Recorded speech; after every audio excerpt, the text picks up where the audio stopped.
भारत सरकार ने 2025 से संपत्ति रजिस्ट्रेशन प्रक्रिया को डिजिटल करने का महत्वपूर्ण निर्णय लिया है। इस कदम का उद्देश्य पारदर्शिता को बढ़ाना, भ्रष्टाचार को कम करना और नागरिकों के लिए संपत्ति पंजीकरण को और अधिक सरल बनाना। इस नई व्यवस्था के तहत लोग घर बैठे ही अपनी संपत्ति का ऑनलाइन रजिस्ट्रेशन कर सकेंगे, जिससे समय की भी बचत होगी और संसाधनों की भी बचत होगी। इस वीडियो में हम 7 पॉइंटों के ऊपर बात करेंगे। नंबर 1, डिजिटल रजिस्ट्रेशन के लाभ। नंबर 2, सरकार की नई योजना।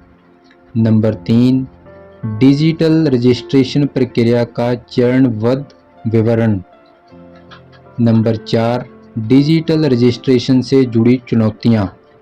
नंबर 5, डिजिटल रजिस्ट्रेशन पर सरकार की दिशा।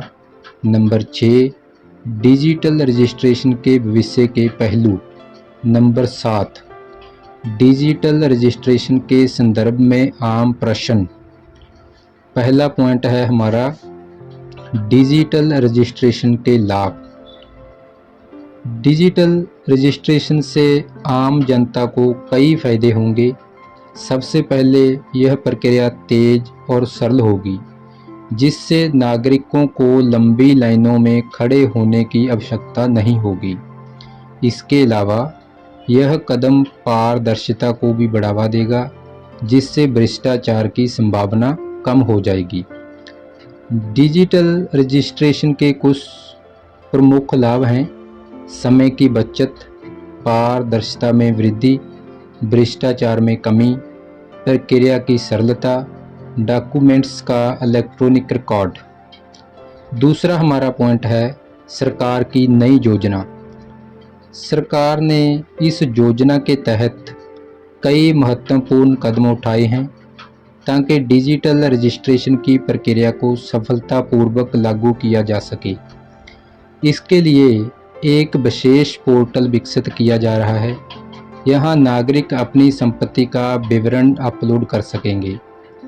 नए पोर्टल की विशेषताएं हैं: ऑनलाइन फॉर्म भरने की सुविधा, डिजिटल हस्ताक्षर करने का उपयोग, सुरक्षित data storage, fast track registration, समय पर अपडेट्स, ईमेल और मैसेज नोटिफिकेशन, कस्टमर सपोर्ट, स्थानीय भाषा में उपलब्धता।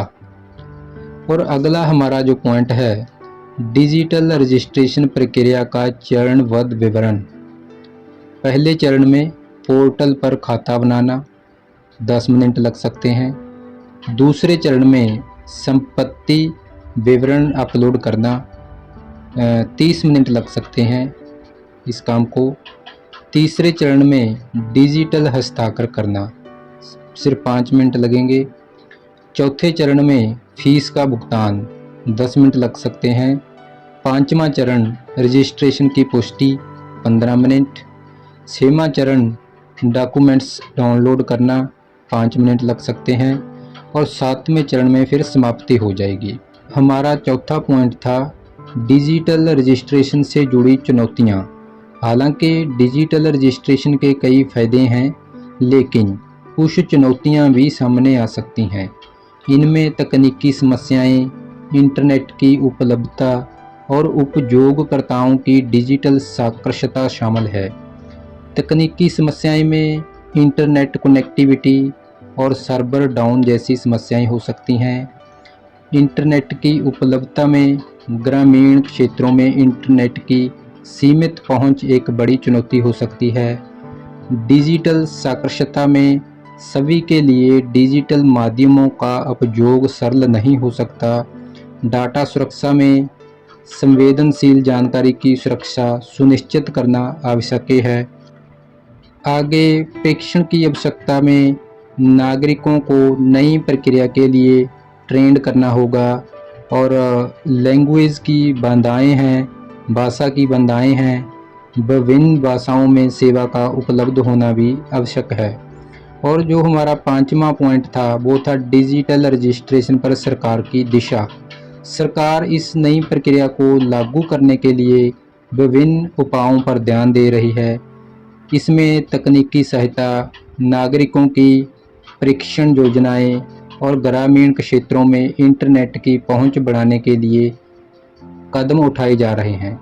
प्राथमिकता है तकनीकी सहायता, जैसे नए पोर्टल का विकास और मेंटेनेंस, प्रशिक्षण कार्यक्रम, नागरिकों को डिजिटल प्रक्रिया का प्रशिक्षण, इंटरनेट विस्तार, ग्रामीण क्षेत्रों में इंटरनेट पहुंच बढ़ाना, भाषा समर्थन, स्थानीय भाषाओं में पोर्टल की उपलब्धता, डाटा सुरक्षा, उच्च स्तर का डाटा इंक्रिप्शन, सहायता केंद्र जैसे नागरिक सहायता के लिए कॉल सेंटर।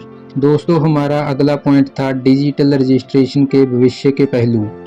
भविष्य में डिजिटल रजिस्ट्रेशन के कई पहलू और भी विकसित हो सकते हैं। यह प्रक्रिया न केवल संपत्ति रजिस्ट्रेशन के लिए बल्कि अन्य सरकारी सेवाओं में भी लागू हो सकती है, जैसे सरकारी सेवाओं का विस्तार, अंतर्राष्ट्रीय स्तर पर मान्यता, टेक्नोलॉजी अपग्रेड्स, नई विधियों का समावेश, स्मार्ट सिटीज़ के लिए प्रोत्साहन। हमारा लास्ट वाला पॉइंट था डिजिटल रजिस्ट्रेशन के संदर्भ में आम प्रश्न, सवाल, क्वेश्चन। पहला सवाल है, डिजिटल रजिस्ट्रेशन का क्या अर्थ है?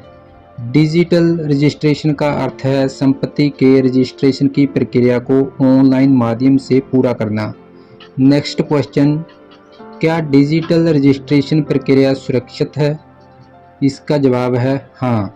सरकार ने डाटा सुरक्षा के लिए उन्नत तकनीकी उपायों को अपनाया है। नेक्स्ट क्वेश्चन है, क्या ग्रामीण क्षेत्रों में यह सेवा उपलब्ध होगी? इसका जवाब है हाँ। सरकार ग्रामीण क्षेत्रों में इंटरनेट की उपलब्धता बढ़ाने के लिए कार्यरत है। नेक्स्ट क्वेश्चन, क्या डिजिटल रजिस्ट्रेशन के लिए कोई शुल्क है? इसका सवाल का जवाब है हाँ। रजिस्ट्रेशन प्रक्रिया के लिए एक निर्धारित शुल्क होगा जो ऑनलाइन पोर्टल पर उपलब्ध होगा। दोस्तों, ये तो थी जानकारी डिजिटल रजिस्ट्रेशन के बारे में, रजिस्ट्री के नए डिजिटल सिस्टम के बारे में। मुझे उम्मीद है कि यह जानकारी आपके लिए फ़ायदे वाली ज़रूर होगी। सभी दोस्तों का बहुत बहुत धन्यवाद।